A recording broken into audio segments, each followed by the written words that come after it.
Hello. I wanted to talk a little bit about commitment. I've been thinking about commitment, and I've been thinking about commitment and curiosity, and a little bit about how those two things really go together. But I've also been thinking about the different layers and the different levels of commitment, and what we will often commit ourselves to, uh, and really looking at our commitments and are those commitments good for ourselves? There's really three different places where we can commit, right? We can commit to ourselves, we can commit to another person, we can commit to a community, we can commit to a cause. There's so many different ways that we can make commitments and apply our energy, give our power and apply our energy. And I just think it's such an interesting way to really gauge our values and what it is that we value, and to also to gauge our purpose. What is it that that I really propose? I always see like purpose as a proposal to each day, or we think of commitments having to do a lot with relationships and how it is that we relate. But there's some pretty committed beings in the world, and I think about our original ancestors when I think about commitment, and especially commitment to the world, because the stones are the first ancestors or the original ancestors that came here. So I always think about the ancestors as being the stones, and it's a poem called Ancestors, and this is from a book that came out recently, my Honey Collections book, and so of poetry and ancestors. How stones are such slow-moving creatures, the first creatures that came, how the motionless are always carrying the future. The mother holds her belly, head tilted to one side. The mother holds her belly, head tilted to one side, as though listening for eternity. Touching her grandmother's mother's father's mother so far back, the strings burnished by fingers touching chords. Striking bone across the mountains, around lakes, along rivers, pulsing life into sky where rugged is not ragged, but we don't recover sometimes. We don't recover sometimes, and aim like the flinted obsidian blade to the center of the earth where stone meets stone, where the body murmurs and climbs its way to the lava of origins. We all do this in our minds, the extinguishing of the heat of the idea of our lives that someone has made that we do not know, but what we must succumb to. The acres of wind-swept grasses, never-ending horizon crept up on dark gems. A constant filtering rain that like breathing, recycles everything. They wept or did not, rejoiced or could not. Find the next step to fall into. But this great earth, who is a person, who is constantly becoming, who is armed with moss and tide salts, who we are shaped from and maintained from, destroyed and unleashed by, how we stand as though we will not die to everything. Truth be the stone we will speak from. Truth be the stone we will speak from. Praise dark wisdom from the center. Warning be the refusal of love in all its curiosities and wonders. Just as you think you won't be born again, you realize you have been. Stones are very slow moving creatures. They've been waiting a long time.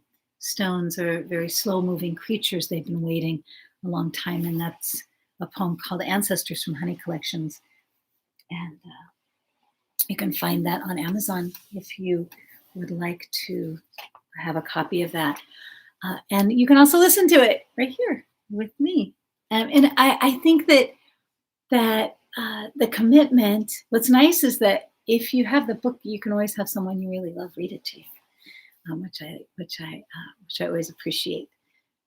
Is when someone we love can share something that they love with us. So that's what a commitment is, right? A commitment is sharing something that we love. If we don't love it, it would be odd to commit to something we don't love or value. If we don't like love our commitment, then it needs to be something that we value. And so when I think of the stones, I think about how slow moving they are, and um, there's nothing about a stone that doesn't have integrity. There's nothing about a stone that isn't honest. There's nothing about a stone that isn't authentic. And the stones have made this commitment to us. The stones have made this commitment to this world and to give us a place to stand on. And the stones are alive. The stones have their own voice. The stones have their own commitment. And so I like to think about the stones. And when I think about how committed, like what a deep commitment to all of the other elements, to the other waves and wind, to the other allies and guardians. And so I think about this commitment as a commitment also to, what is the commitment to that slow moving self? A lot of us, we want to make kind of snap decisions or snap commitments or snap judgments, or, when really we have an intuitive self, we have a knowing self, we have a heart and a body wisdom that is always with us, that knows what commitments are really good for us, and where we understand that we're making a choice that is going to be a blessing to us, is going to be a blessing to others, and is going to be a blessing to our community and to our global community, that is really about the health and the well-being and the continuance of life, and also that is a strong commitment for those who aren't even born yet, those who are when we think about the mother with her head tilted to one side, it's really this continuance of ourselves, and there is a way that I like to think about the cell, and I like to think about the cell of the being as requiring several different things. And one of the things that cells require in order to continue is courage. And so I think about the C in the cell as courage. It requires a lot of courage to live. It requires a lot of courage to stand. It requires a lot of courage to continue. In many cases, and so when I think about the cell, I think about courage as the C in cell, and then the E, I think of as engagement. It requires, in order for us to continue, and in order for us to commit to life and to love and to what we value, and to what feels right and healthy and good for us, for ourselves, for others, and for our community. We need to think about who and what and where and how we are engaging. What am I engaging with? Is it supporting my commitment to myself? Is it supportive of my commitment to others? Is it taking care of my community? Does it support my purpose and my values? What is it that I'm engaging with? So it really requires, any commitment really requires that we're engaged, and that we're paying attention, and that we're present. And it also requires, any commitment requires just the knowledge that, we're leaving a legacy, that there's a legacy. That's a lot of L's, isn't it? Leaving a legacy. But we're leaving a legacy, and that our actions, every action has a legacy that it is leaving, that our actions are themselves are really ancestors, and that we can begin to see that, this act is going to be an ancestor to someone who isn't born yet, or how can I be really in that process of becoming that ancestor that is leaving a legacy that was derived from a commitment to what I most value and what I most love. I also the second L in the word cells is love, and so that commitment, that legacy leaving, is really about what we love and about who we love, but it's also about, what is my purpose? What is it that I'm proposing? What are my values? And I love what Goethe said. Uh, I also love the Spanish word, which is compromiso, for commitment. I hope I'm pronouncing it right. My Spanish is not as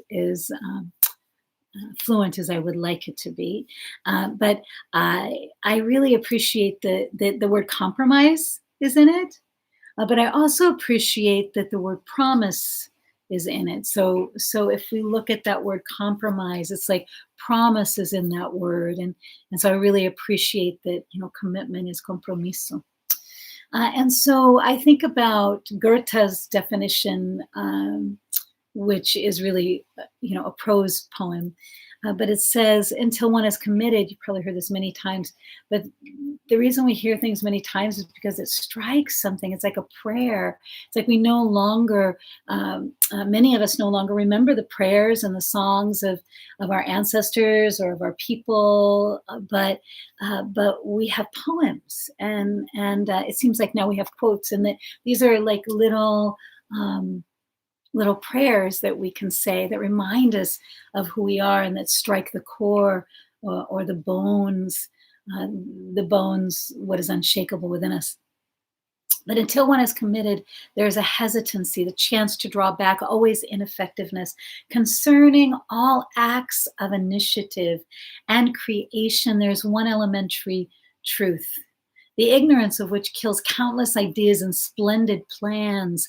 And the moment one definitely commits oneself, then providence moves too. It's that ship that can sail where it wants to go because it is open, the way is open.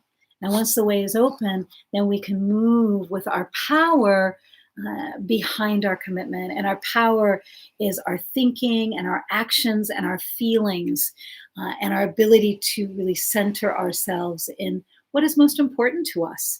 And for some of us, what is most important to us is the earth.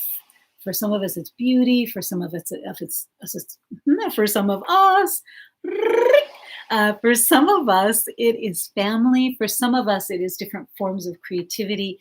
But really, we want to think about what is our commitment to our own health and well-being, to the health and well-being of the other people in our lives, and our community, and also for the earth and for the greater global community and for the world. And do my commitments align with my values? And am I in my power in holding steady in those commitments? But most importantly, does it match my prayer? Does it match what I've come here to do? Does it match, in this talk, we talk about medicine, real medicine, and, does it match the medicine I want to bring to the world? And we talk about medicine in the form of, some people will say, oh, that was, that that was not the best pill to swallow, but what is the good medicine? It's, you don't want to be bringing a bitter pill, to someone. I think they say bitter pill, that was a bitter pill to swallow. But what is the good medicine? And the good medicine is our words and our actions, and the ability to commit in places where we find joy and where we're resourced around our own authenticity, our own honesty, our own integrity, and especially around what we want to be creating. And so may you commit to what you love. May you stand in your power. May you align with what you value, and be transformed by it. Thank you so much. And I look forward to seeing you next week. Have a great week.